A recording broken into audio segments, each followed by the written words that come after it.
नमस्कार दोस्तों, स्वागत है आप सभी का नर्सिंग उड़ान के इस ई-लर्निंग प्लेटफ़ॉर्म पे। साथियों, आज हम स्टार्ट करने वाले हैं ऑन्कोलॉजी डिसऑर्डर्स का एक बहुत इंपॉर्टेंट कैंसर जिसका नाम है ब्रेस्ट कैंसर। सबसे पहले देखते हैं ब्रेस्ट कैंसर की डेफिनेशन। तो breast cancer is the malignant growth in the breast tissues commonly occur in the female breast and infrequently in the male breast. Breast cancer मतलब मैलिग्नेंट ग्रोथ हो जाना breast के टिश्यूज़ के अंदर, जो कि कॉमनली ओकर्स होता है फीमेल्स के ब्रेस्ट के अंदर। The risk of developing breast cancer increases with increasing age, यानी कि ब्रेस्ट कैंसर का रिस्क है वो एज के इंक्रीमेंट के साथ साथ में बढ़ता जाता है। यह कॉमनली वुमेन्स 55 ईयर की और उससे ज़्यादा की उम्र की जाता है। अब देखते हैं हम इसकी ईटियोलॉजी और रिस्क फैक्टर्स की। तो अगर ईटियोलॉजी की बात करें तो ब्रेस्ट कैंसर का एग्जैक्ट कोज है वो अभी तक अननोन है।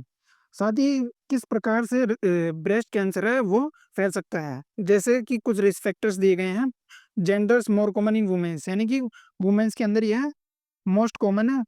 एज के इंक्रीमेंट के साथ साथ में ब्रेस्ट कैंसर के चांसेस भी बढ़ते जाते हैं। Personal history of breast cancer, यानी ब्रेस्ट कैंसर की पर्सनल हिस्ट्री हो, फैमिली हिस्ट्री हो, या फिर जेनेटिक म्यूटेशन के कारण अर्ली मेनार्की यानी कि मेंस्ट्रुअल साइकिल का जल्दी स्टार्ट होना, मेनोपॉज यानी कि मेंस्ट्रुअल साइकिल लेट स्टॉप हो रही है उसकी वजह से, या फिर नोलिपरेटी यानी कि no full term pregnancy, exposure of ionising radiations, benign और precancerous growth of breast, obesity, high fat diet, alcohol consumption, ovarian pituitary dysfunction, high socio economic status और रिप्रोडक्टिव कैंसर की कोई प्रीवियस हिस्ट्री रही हो, जैसे कि ओवेरियन कैंसर, यूटेरल कैंसर। ये सब इसके रिस्क फैक्टर्स हैं जो ब्रेस्ट कैंसर के चांसेस को बढ़ा देता है। अब बात करते हैं ब्रेस्ट कैंसर के टाइप्स की। यदि हम बात करें ब्रेस्ट कैंसर के टाइप्स की तो 2 प्रकार के होते हैं, नॉन इन्वेजिव ब्रेस्ट कैंसर और invasive breast cancer.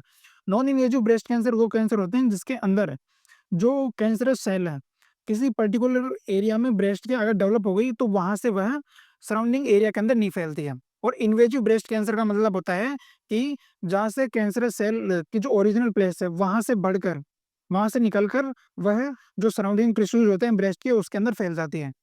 Non invasive breast cancer के टाइप्स की बात करें, सबसे पहले है डक्टल कार्सिनोमा, मतलब कि कैंसरस सेल है, उनकी मैलिग्नेंट ग्रोथ हो जाए यानी कि कंटिन्यूअस ग्रोथ हो जाए किसके अंदर, डक्ट्स के अंदर, किसकी, ब्रेस्ट कैंसर की डक्ट्स के अंदर। दूसरा है लोबुलर कार्सिनोमा, तो यानी कि जो कैंसरस सेल है वो डेवलप हो जाए मिल्क प्रोड्यूसिंग जो ग्लैंड्स होते हैं ब्रेस्ट के उसके अंदर। अब हम बात करते हैं इन्वेजिव ब्रेस्ट कैंसर की। तो ये भी 2 प्रकार का होता है, इन्फ्iltrating डक्टल कार्सिनोमा और infiltrating lobular carcinoma. Infiltrating ductal carcinoma मतलब कि जो कैंसरस सेल है वो डक्ट से बाहर निकलकर सराउंडिंग ब्रेस्ट टिश्यूज के अंदर फैल जाती हैं। और लोबुलर कार्सिनोमा के अंदर जो कैंसरस सेल है वो लोब्यूल से निकलकर यानी कि मिल्क प्रोड्यूसिंग ग्लैंड से निकलकर सराउंडिंग के ब्रेस्ट टिश्यूज के अंदर फैल जाती है। अगर इन्फिल्ट्रेटिंग डक्टल कार्सिनोमा के टाइप्स की बात करूँ तो म्यूकोनस, मेडुलरी, ट्यूबुलर, इन्फ्लेमेटरी, पेपिलरी और पगेट्स डिजीज। बात करेंगे इसके क्लिनिकल मैनिफेस्टेशन की। तो सबसे पहले lump mass and thickening of breast. सबसे पहले क्या होता है कि ब्रेस्ट के ऊपर एक लंप या फिर कोई भी मांस या फिर ब्रेस्ट की थिकनिंग हो जाती है, यानी कि ब्रेस्ट के अंदर की साइड में कोई भी सिस्ट का फॉर्मेशन हो जाता है। दूसरा हो सकता है निपल डिस्चार्ज, यानी कि निपल से डिस्चार्जिंग होने स्टार्ट हो जाता है, निपल का रिट्रैक्शन और इन्वर्जन होना स्टार्ट हो जाता है। और जो ब्रेस्ट की जो आउटर स्किन है वो कभी-कभी पोर्ट ऑरेंज अपीयरेंस में कन्वर्ट हो जाती है। सेकेंडरी सिम्पटम्स की मैं बात करूँ तो वीकनेस हो सकती है, फटीग हो सकती है, एनोरेक्सिया हो सकता है, वेट लॉस हो सकता है, एनीमिया और पैलर हो सकता है। बात करते हैं इसके डायग्नोस्टिक इवैल्यूएशन की। डायग्नोस्टिक इवैल्यूएशन की बात करूँ तो सबसे पहले हमें कंप्लीट हेल्थ हिस्ट्री कलेक्ट करनी है पेशेंट की, फिजिकल एग्जामिनेशन ब्रेस्ट का, देन उसके बाद में हम मैमोग्राफी करवा सकते हैं जो कि मोस्ट फ्रीक्वेंट डायग्नोस्टिक टूल है। अल्ट्रासाउंड करवा सकते हैं ब्रेस्ट का, बायोप्सी जो कि डेफिनेटिव डायग्नोस्टिक टूल है। क्या इसके अलावा हम कुछ अदर टेस्ट भी करवा सकते हैं।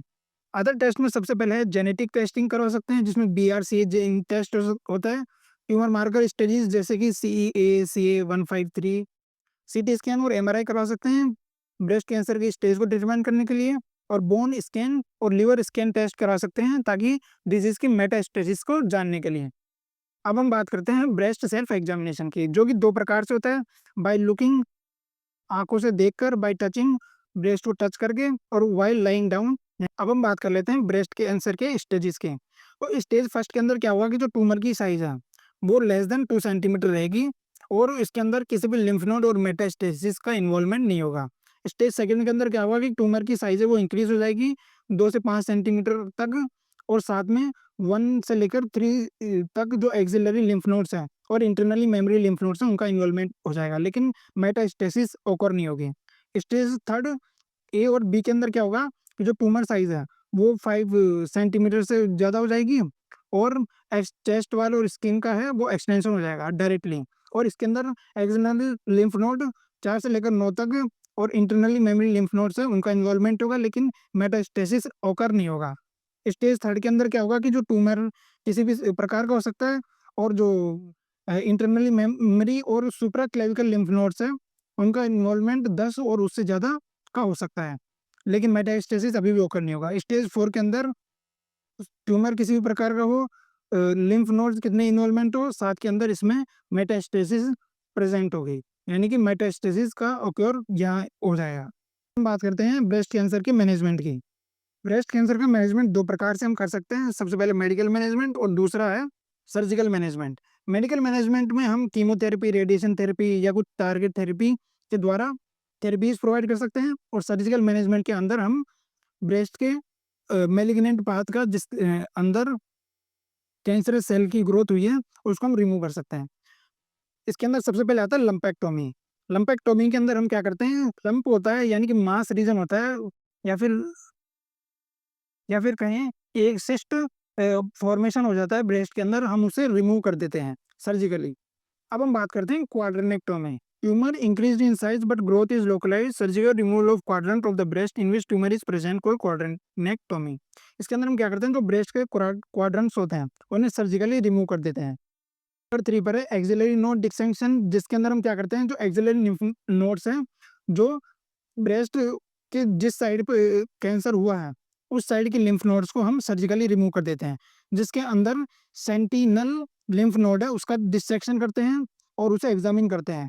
एक से ज़्यादा सेंटिनल लिम्फ नोड के अंदर अगर मेलिग्नेंट ग्रोथ हो गई है कैंसर की, तो हम 12 से 20 एक्सिलरी लिम्फ नोड्स को रिमूव कर देते हैं। नंबर 4 की बात करते हैं माजेक्टोमी। इसके अंदर क्या करते हैं, हम जो एंटायर ब्रेस्ट होता है जिसके अंदर कंटिन्यूसली मैलिग्नेंट ग्रोथ हो रही है सेल्स की, उसे हम रिमूव कर देते हैं। इसमें सबसे पहले मॉडिफाइड रेडिकल माइजेक्टोमी।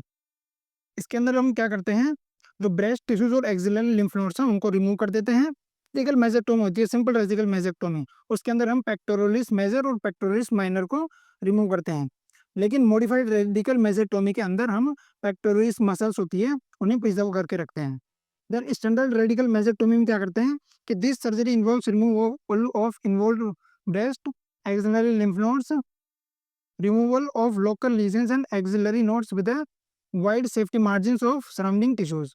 इसके अंदर हम क्या करते हैं, एक्सिलरी लिम्फ नोड्स के साथ में जो स्किन होती है उसे रिमूव करते हैं और पेक्टोरल मसल्स होती है उन्हें भी हम रिमूव कर देते हैं। देन एक्सटेंड रेडिकल मेसेक्टोमी के अंदर हम इंटरनल मेमोरी लिम्फ नोड्स को भी रिमूव करते हैं। नेक्स्ट है ब्रेस्ट रिकंस्ट्रक्शन सर्जरी, जो कि लास्ट सर्जिकल मैनेजमेंट है ब्रेस्ट कैंसर का। अब हम बात करते हैं इसके मेडिकल मैनेजमेंट की। मेडिकल मैनेजमेंट में हम डिफरेंट प्रकार की थेरेपीज दे सकते हैं, जिसमें सबसे पहले है रेडिएशन थेरेपी, देन उसके बाद कीमोथेरेपी दे सकते हैं, और उसके साथ में हम कुछ कंबाइन थेरेपी भी दे सकते हैं, जैसे cyclophosphamide, methotrexate and 5-FU, doxorubicin, cyclophosphamide with और विदाउट टैक्सेन। उसके बाद हम हार्मोनल थेरेपीज दे सकते हैं डिफरेंट प्रकार की, और साथ में हम बायोलॉजिक और टारगेटेड थेरेपी देते हैं, जिसके अंदर हर्सेप्टिन मोनोक्लोनल एंटीबॉडी है उसे यूज़ करते हैं, जिसे हम अलोन या फिर कंबाइन सीटी के साथ में यूज़ कर सकते हैं।